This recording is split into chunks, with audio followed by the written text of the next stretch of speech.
Hello दोस्त, तो कैसे हैं आप लोग। शुरू करते थे क्लास फ्लूइड मैकेनिक्स जो मेरी कल चल रही थी वो क्लास आज शुरू करते हैं। क्या शुरू करते हैं? Fluid mechanics. ठीक है, हाँ, आज फिर शुरू करते हैं फ्लूइड मैकेनिक्स। अच्छे से देखेंगे, पढ़ते हुए जाएंगे। जो ये मैं पढ़ा रहा हूँ आपके सारे एग्ज़ाम के लिए, आप कक्षा 10 में हैं, 12 में हैं, 13 में हैं, किसी भी एग्ज़ाम में हैं, आपके लिए बहुत प्रिपरेशन के लिए बहुत ही महत्वपूर्ण क्लास है ये। आप अगर टेक्निकल देखेंगे या नॉन टेक्निकल देखेंगे तो आपके लिए काफ़ी महत्वपूर्ण है ये। देख लेते हैं फ्लूइड मैकेनिक्स में एक टॉपिक है सरफेस टेंशन। क्या देख लेंगे? Surface tension. सरफेस टेंशन आप देख लो। सरफेस का मतलब किसी सतह की बात कर रहा है। किसकी बात कर रहा है? किसी सतह की बात कर रहा है। हम अभी समझेंगे कि सरफेस टेंशन क्या है। मतलब किसी सतह की बात कर रहा है। ये मेरा हाथ है, ये इसकी क्या है? सतह है। उसकी सतह की बात कर रहा है। सरफेस टेंशन, टेंशन का मतलब वो खिंचाव की बात कर रहा है। टेंशन दो ही वजह से आता है। टेंशन क्या होता है? टेंशन एक्चुअली वो होता है कि जब आप कोई काम करना चाह रहे हो और आपका काम ना हो, क्या उसको बोलेंगे? टेंशन हो गया भाई हमको। क्यों? तो टेंशन दो प्रकार का होगा, या तो खींच दे या तो दबा दे। या तो काम हो जाए और आपका काम हो गया, आपको तभी भी टेंशन होगी। क्यों? यार बिगड़ ना जाए दोबारा। तो इसी प्रकार से टेंशन का मतलब ये हुआ कि या तो खिंचाओ या तो दबाओ, दो चीज़ें। अब सरफेस टेंशन की बात कर रहा है। अब ये किस में देखा जाता है? फ्लूइड मैकेनिक्स के अंदर है, तो ये हम वाटर की बात करेंगे, फ्लूइड की बात करेंगे। लेकिन यहाँ पे हम क्या देख लेंगे? ये वाटर की बात कर रहा है, सरफेस टेंशन। इसको हम लोग कैसे डिफाइन करेंगे ये पूरा भी आप लोग समझने वाले हैं। समझो, जैसे क्या होता है कि जब एक लेयर है आपकी, ये पूरी लेयर है, इसमें कोई पार्टिकल्स होते हैं। इसमें क्या होते हैं? एक छोटे छोटे से कण पार्टिकल्स होते हैं जो आपस में क्या होते हैं? अट्रैक्शन करते रहते हैं। मॉलिक्यूल फोर्स ऑफ अट्रैक्शन की वजह से वो आपस में चिपके रहते हैं, आपस में पास पास रहते हैं। बात समझ में आई? अब देख लेंगे तो उसको हम, जो मॉलिक्यूल फोर्स ऑफ अट्रैक्शन की वजह से आपस में पास पास रहते हैं, जो पार्टिकल आपस में पास पास रहते हैं, उन पार्टिकलों को हम क्या कह देते हैं? कोहेशन। पार्टिकलों को आपस में पास पास रहने की प्रक्रिया को हम क्या कहते हैं? कोहेशन। जैसे आप जहाँ रहते हैं और आपका कोई फ्रेंड रहता है, आपका जो पूरा एरिया है जहाँ पे आपका घर है, उनको हम क्या बोलते हैं? पड़ोसी। इसी प्रकार से जो कोहेशन होता है उसमें जो पार्टिकल्स होते हैं वो आपस में एक दूसरे के आस पास रहते हैं। That is called is a cohesion. You are right, you are right. आगे बढ़ेंगे। ये होगा मेरा कोहेशन। पार्टिकल आपस में मोहब्बत से चिपके रहते हैं। प्रेम और प्रेमियों का आपस में चिपकना ही क्या कहलाता है? कोहेशन। बात समझ में आई? आगे बढ़ते हैं। क्या फार्मूला है? Sigma is equal to F/L। Sigma क्या है? Surface tension. बात समझ में आई? F/L। F क्या हुआ? फोर्स। L कितनी लंबाई पे, मतलब हम कहाँ पे फोर्स अप्लाइड कर रहे हैं, वो यहाँ से डिफाइन होगा सरफेस टेंशन से। बात समझ में आई? अगर अभी सपोज करो ये आपके पास पानी है, इस पानी पे एक इस प्रकार का मच्छर बैठा है, तो मच्छर अगर पानी बैठता है, आपने कभी देखा तो मच्छर डूबता नहीं है। क्यों? फोर्स कम होता है उसमें, वेट कम है उसका, उसको क्या ही डूबेगा, तो पानी के ऊपर वो तैरता रहता है। अगर आप पानी में छलांग लगा दो तो आप पहले तो सटाक से यहाँ तक आओगे, 2-4 बार ऊपर नीचे जाओगे। तैर लोगे तो ठीक है, नहीं तैर पाओगे तो आपका काम हो जाएगा। तो यहाँ क्या हुआ कि मच्छर का काम क्यों नहीं हो रहा है? क्योंकि मच्छर बहुत वेटलेस है, मच्छर बहुत फोर्स नहीं मच्छर में है। इसलिए हमने क्या कहा कि मच्छर जो फोर्स लगा रहा है, जो मच्छर फोर्स लगा रहा है वो इतना नहीं लगा पा रहा है कि वो इस पानी से ज़्यादा लगा दे। लेकिन आप जब पानी में छलांग लगाते हैं तो पूरा अंदर तो घुस जाते हैं, फिर ऊपर नीचे 2 बार डुबक्की मार लेते हैं, लेकिन पानी नहीं मार पाता है। क्यों? मच्छर नहीं मार पाता है। क्यों? इसका फोर्स कम है लेंथ की अपेक्षा। आप फोर्स लगाएं और पानी की लेंथ में घुसे, इसी को क्या बोलते हैं? F/L। आपने सरफेस टेंशन की धज्जियाँ उड़ा दी। क्यों? आप ज़्यादा वेटलेस थे, आप ज़्यादा वेट वाले थे, मच्छर वेटलेस है, आप ज़्यादा वजन थे तभी आप अंदर घुस गए। अब देखते हैं इसमें थोड़ा सा और देख लेते हैं क्या हुआ कि अगर हम L को L से गुणा कर दें और L से डिवाइड कर दें तो कोई फ़र्क नहीं, LL कटेगा, कुछ नहीं बचेगा। आगे देखेंगे सिग्मा इजकल टू F और L क्या हुआ? Delta W। क्यों? डेल्टा W का मतलब क्या हुआ है? Work done. क्या हुआ? Delta WD, work done. LL क्या हुआ? L स्क्वायर, मतलब एरिया की बात कर रहा है, डेल्टा L हो गया। ये आपका क्या हुआ? सरफेस टेंशन का एक फार्मूला। अब बात करेंगे इसकी यूनिट क्या होती है? न्यूटन पर मीटर। क्यों? क्योंकि ये जो फोर्स होता है, जो हम फोर्स लगाते हैं, उसको काहे से नापेंगे? न्यूटन साहब से। और लेंथ मतलब कहाँ पे, कितने एरिया पे लगा दिए उसको? मीटर। बात समझ में आई? आगे बढ़ते हैं। अब इसमें हम लोग ये देख लेते हैं कि सरफेस टेंशन, क्या देख लेंगे? सरफेस टेंशन की यूनिट की बात करेंगे, इसकी यूनिट की बात करेंगे। हम किसको इसमें मेज़र काहे में करने वाले हैं? क्या लिख लेंगे? यूनिट इसकी क्या है? न्यूटन पर मीटर। और इसकी CGS यूनिट क्या है? CGS यूनिट क्या है? डाइन पर सेकेंड, मतलब बहुत डाइन है इसकी यूनिट। हाँ, इसको याद रखना, बहुत डाइन पर सेकेंड। अब क्या देख लेंगे? 1 न्यूटन पर मीटर इजकल टू 10⁻³ डाइन पर सेकेंड। ये होता है यहाँ से। इसकी फिर डायमेंशन की भी बात करेंगे। किस चीज़ की बात करेंगे? डायमेंशन ऑफ सरफेस टेंशन क्या होगी? MT-2। ये किसकी बात करें? डायमेंशन, इसकी विमा के बारे में। ये आपके पॉइंट जो हैं, जो बहुत इंपॉर्टेंट है आपके एग्ज़ाम को लेकर के आते हैं। नोट कर लो, समझ में आना है कमेंट ठोक दो, फिर समझाने वाले हम लोग, आपस में फिर बातें करने वाले हैं। आगे बढ़ते हैं। क्या देख लेंगे? इतना हुआ है क्लियर? ठीक हो गया। आगे देख लेंगे। देखो, पढ़ते जब रहोगे चीज़ों को ना, रिवाइज करते रहोगे तो कहीं ना कहीं धीरे धीरे ज्ञाता बन जाओगे। अगर पढ़ोगे नहीं तो ज्ञाता भी होगे ना तो भूल जाओगे। क्योंकि पढ़ाई क्या कहती है? पढ़ाई कहती है हमें रिवाइज करो। सपोज़ करो आपको बहुत अच्छा फ्रेंड है, सुंदर कन्या, और आप उससे साल भर में बात ना करो तो क्या होगा? वो तो आपको पता है क्या होगा। तो वही हाल इसका भी है कि इससे आपको रोज़ बात करनी पड़ेगी, तब जाके ये आपसे आने वाली है। इसकी बात करें। अब ये सरफेस टेंशन होता क्यों है? हमने क्या बात करते हैं? कोहेशन की वजह से।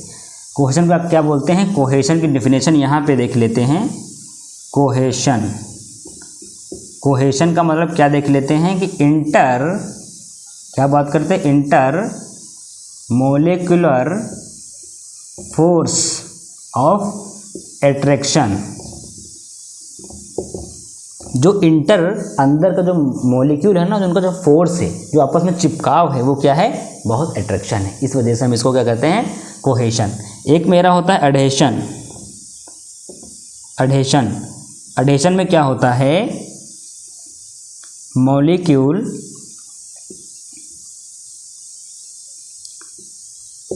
डिफरेंट। यहाँ मॉलिक्यूल क्या होंगे? डिस्टेंस पे होंगे, थोड़ा सा अलग होंगे इसकी अपेक्षा। बात समझ में आई? तो हम लोग इसकी बात करेंगे कि ये क्या होता है। अच्छा, अब कभी भी, अब जब आप लिक्विड की वाटर की बात करोगे तो वाटर में क्या होगा?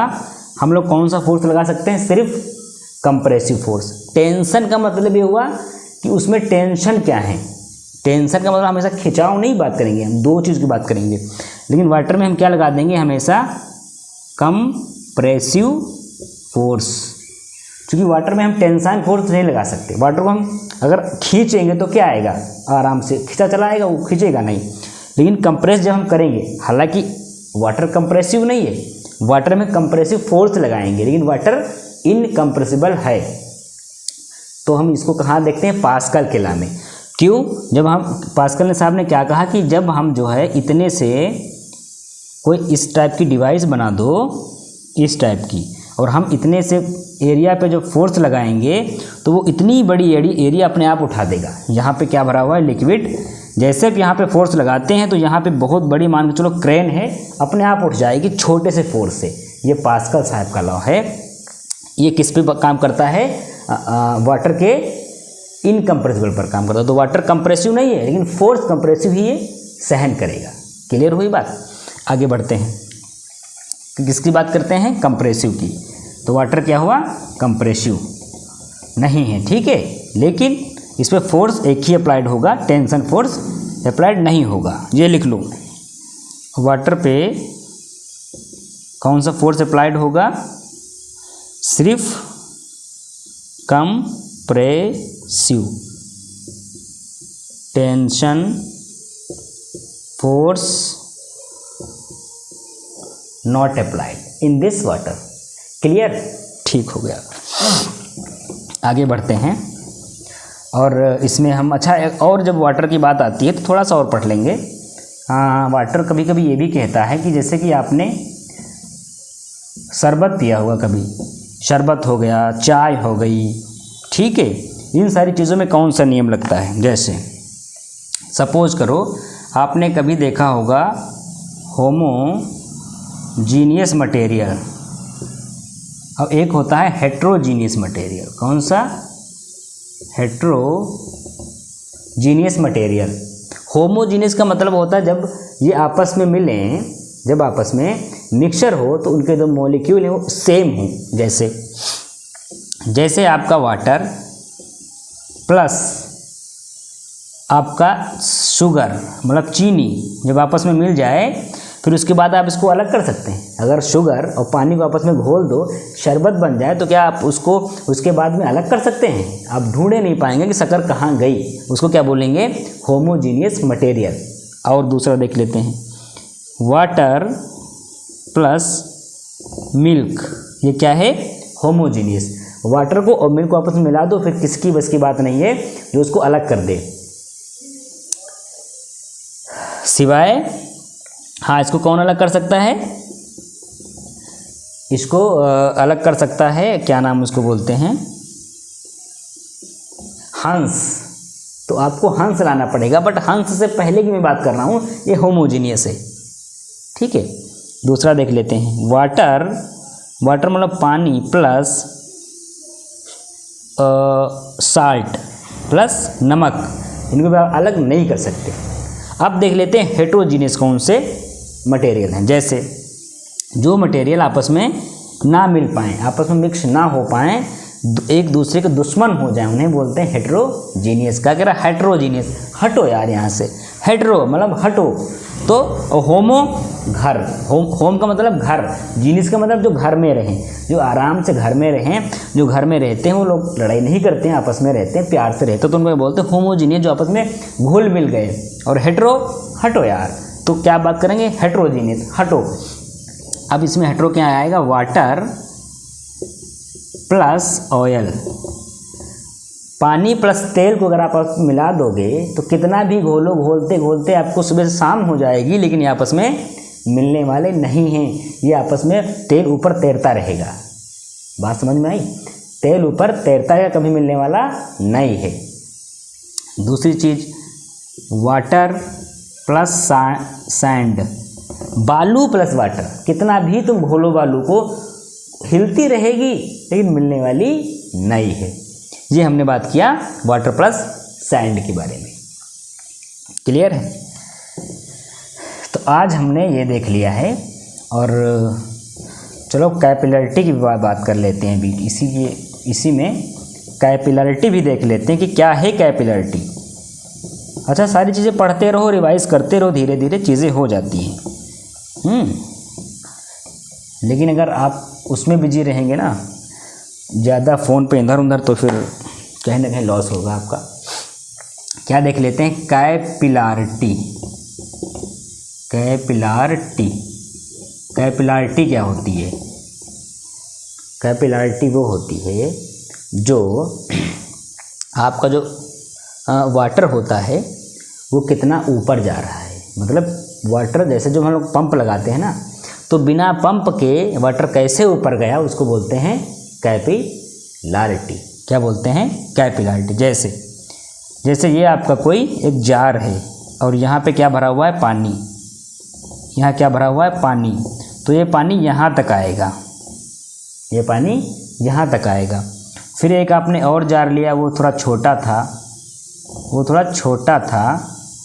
और फिर आपने इसमें क्या भर दिया? पानी। तो ये कहाँ तक आएगा? इस बार यहाँ तक आएगा। फिर आपने एक जार लिया जो इतना पतला था और इसमें आपने पानी भर दिया, तो ये पानी अपने आप चढ़ेगा, आपको चढ़ाना नहीं है, तो ये पानी यहाँ तक आएगा। देखो धीरे धीरे पानी का स्तर ऊपर बढ़ रहा है। जैसे जैसे हम इसका लेवल का जो हम एरिया है ना घटा रहे हैं, पानी बढ़ रहा है। तो हम लोग यहाँ से क्या डिफाइन करेंगे? कैपिलरिटी किस पे डिपेंड करती है? एरिया पे। एरिया घटेगी तो कैपिलरिटी बढ़ेगी।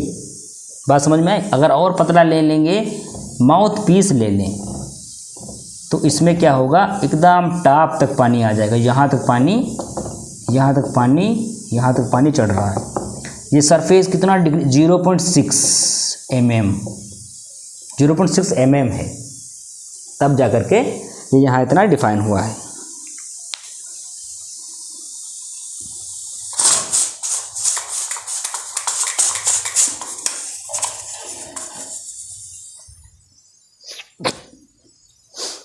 बात समझ में आई? तो हम लोग यहाँ पे क्या लेंगे? सरफेस, ये कैपिलरिटी कितने ऊपर जाती है, तो Hg जो होता है, ये वाटर की कैपिलरिटी हमेशा इस कर्व में जाएगी, हमेशा क्या करेगी? ऊपर तक जाएगी। और कौन सा कर्व बनाएगी? नेगेटिव कर्व बनाएगी। पारा जो होता है वो हमेशा कौन सा कर्व बनाता है? Positive curve. वो अगर हम पारा भर देंगे तो यहाँ तक आएगा। क्यों? पारा मेरा कितनी Hg, पारा का जो Hg होता है ना, उसकी ग्रेविटी कितनी होती है? 13,600 kg पर मीटर क्यूब। और H2O की कितनी होती है?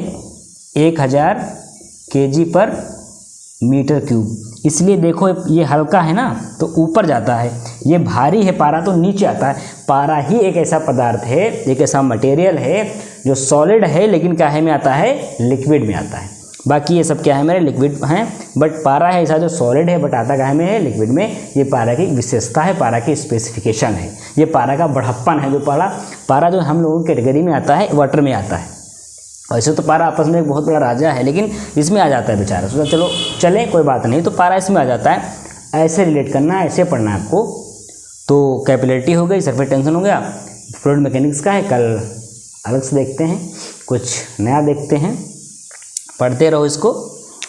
ओके।